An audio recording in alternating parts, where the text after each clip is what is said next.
Hi, I am David Masadi. I'm Charles Lane. And welcome to The Cut. The Cut. Where we take a top 10 list of anything we want. Anything pertaining to the movie industry. That's correct. And in this case, we're doing the top 10 films of 2015. All the films have been in there. The votes have been tallied between me, David, and a third party behind the camera. And we want to bring it to you. We're going to start at 10. We're going to go down to 1. Now remember, if you don't like it, it's okay. Just, leave a comment down there somewhere. Let us know if you think that movie was there or if we even missed it. All right, let's start. Let's get it going. The Cut. The Cut. Number 10 on our list is Spectre. Spectre. Spectre was directed by Sam Mendes, who most famously did the last Skyfall movie. He's back along with Daniel Craig, reprising his role as James Bond. One of the coolest Bonds, by the way, I've seen since Connery. Well, what did you think of the film overall? The film was excellent. It looked like National Geographic, and then you put Bond in it. So it was like Bond, National Geographic, because every scene was just beautifully shot. Beautifully shot. I would counter also that it was mostly Bond's greatest hits. Yeah. You saw things from Russia with Love.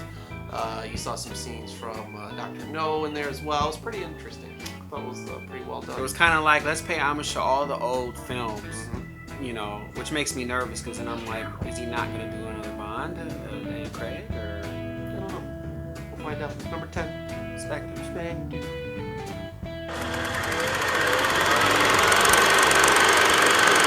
And at number 9 on our list is Jurassic World. Jurassic World.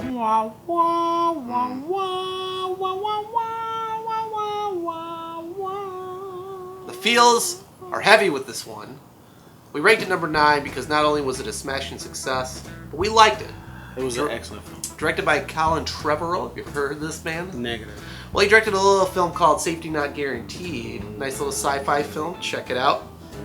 It was picked up by Steven Spielberg. He noticed the film, saw what he liked, and hired him to direct this movie. Sounds like a Cinderella story. Isn't the dream we all have? What did you think about Jurassic World? I thought it was an excellent film. Yep. CGI was nice. Cinematography is good. It really brought in the old nostalgic from Jurassic Park when you had the opening credits, and then you heard the music, and you seen the grassy field, you see the dinosaurs. It was just a beautiful film, Jurassic World. If you have not seen it, you're kind of missing out.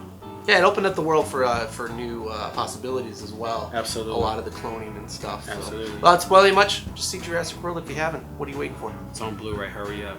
Do it.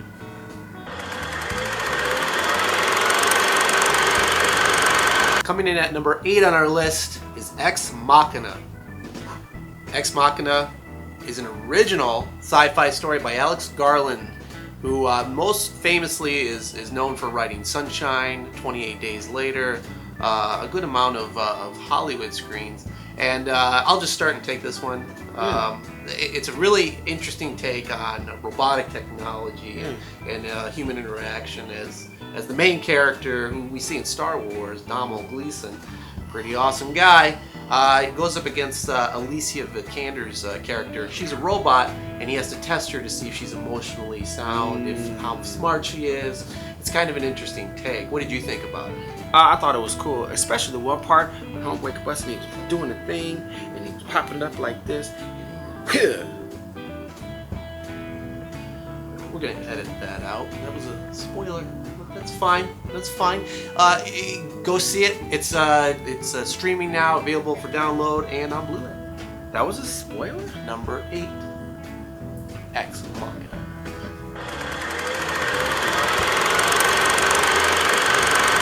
Coming in at number 7 on our list, a movie that came out very early in the year. Many may have forgotten it. American Sniper by Clint Eastwood.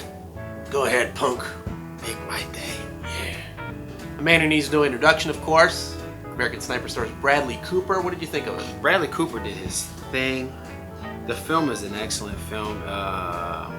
Post-traumatic stress syndrome is a real thing, and this film shows that it is a real thing, and it is something that these vets have got to get through.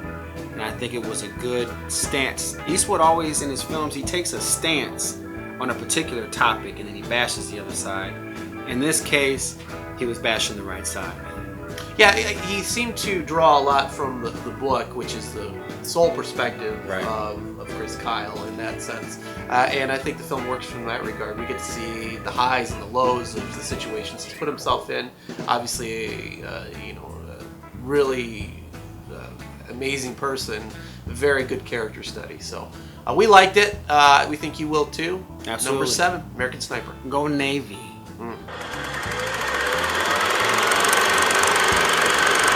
At number 6 on our list, Mission Impossible. Number 5, Rogue Nation. This is the 5th time Tom Cruise has saddled up for a ride. This time it's directed by Christopher McQuarrie, Ethan Hunt. who directed him in the film Jack Reacher. So Jack Reacher was a good film. How does this go?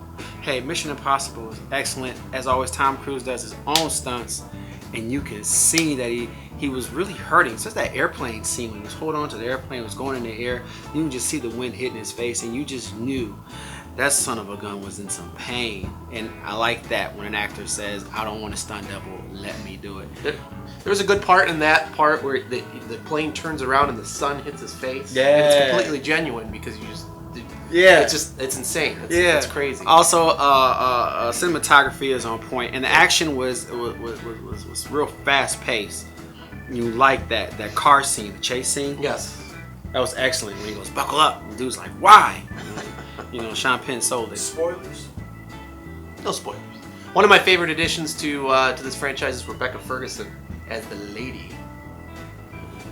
It's basically female Ethan Hunt.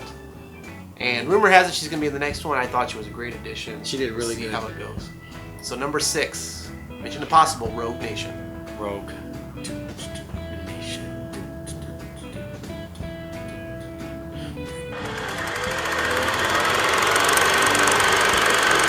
Coming in at number 5 on our list, Creed.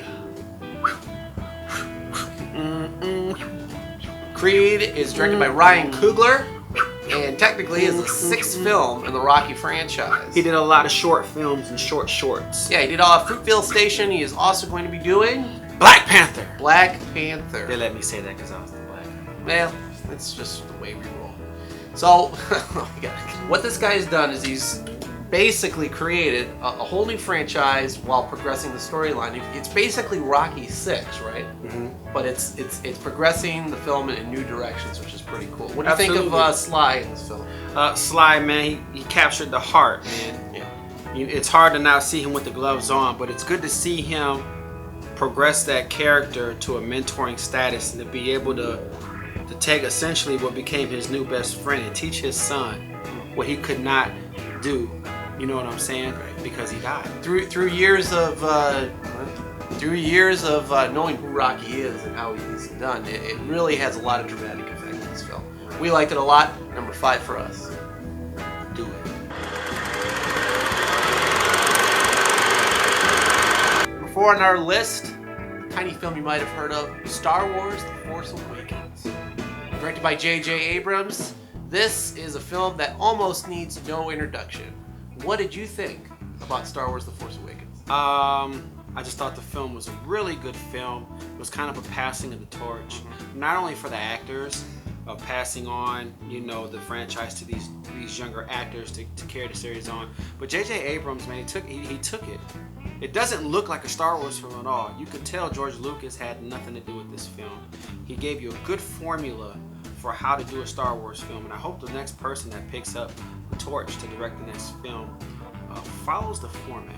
That'd be Rian Johnson. He did Looper. I think he'll do pretty well with it. The thing that I am struck by with this film is the people that are going to see it who were not Star Wars fans, and they come out really having enjoyed the film. Mm-hmm. It's just a ruckus of amazing production value.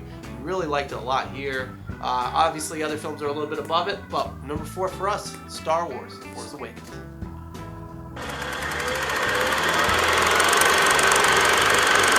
At number 3 on our list, Quentin Tarantino's The Hateful Eight. The Hateful Eight is a 3-hour-long film that we recommend to you.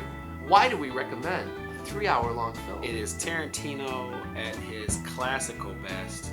I think he really tried to go all the way back to his Pulp Fiction roots with this film and tried to tell a very dynamic story out of place. Yeah, it kind of was like Reservoir Dogs to me more so, how it took place in one setting. Most of it. Yeah. You got a little bit of a carriage ride, but it's all dialogue driven until the violence begins, and that's usually how Tarantino in all rolls. Tarantino films, man, the last 45 minutes is when the action really starts to hit.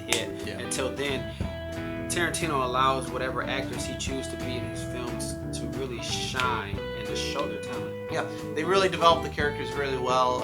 It makes the payoffs a lot better. For 3 hours, it feels like a 2-hour film. The one thing I will tell you is if you're cold when you walk into the movie theater and you watch this film, you're gonna be freezing cold because Quentin Tarantino hammers the setting and the mood into you. So I put my hands in my shirt opening. Yeah, you feel the wind. They're stuck in a cabin, so you feel the wind blowing all around during this blizzard. It's great production value. It's just amazing. We liked it a lot. Number 3 for us. Hateful Eight. Hateful Eight. Star Wars.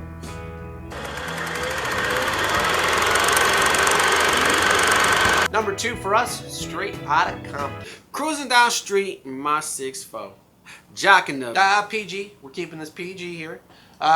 Directed by F. Gary Gray. This was an instant hit back in August, a month where movies usually aren't that popular. So this really resonated. It resonated with us. We're at number 2. What do you think? Thought it was an excellent film. It showed the music industry and how NWA got started, where the beef came from, how they squashed the beef. The acting was really on point, must I say, for a film, especially about the hood. It's almost like Boys in the Hood, but just add musical icons like Dr. Dre, Ice Cube, and Eazy-E. I will say that for a biopic, often they can be a sludge to get through. While they're informative and usually have great acting, that seems to be the staple of most of them. This one, however, very entertaining. From beginning to finish, really good, solid film. We enjoyed it a lot. It's our number 2. Straight Outta Compton.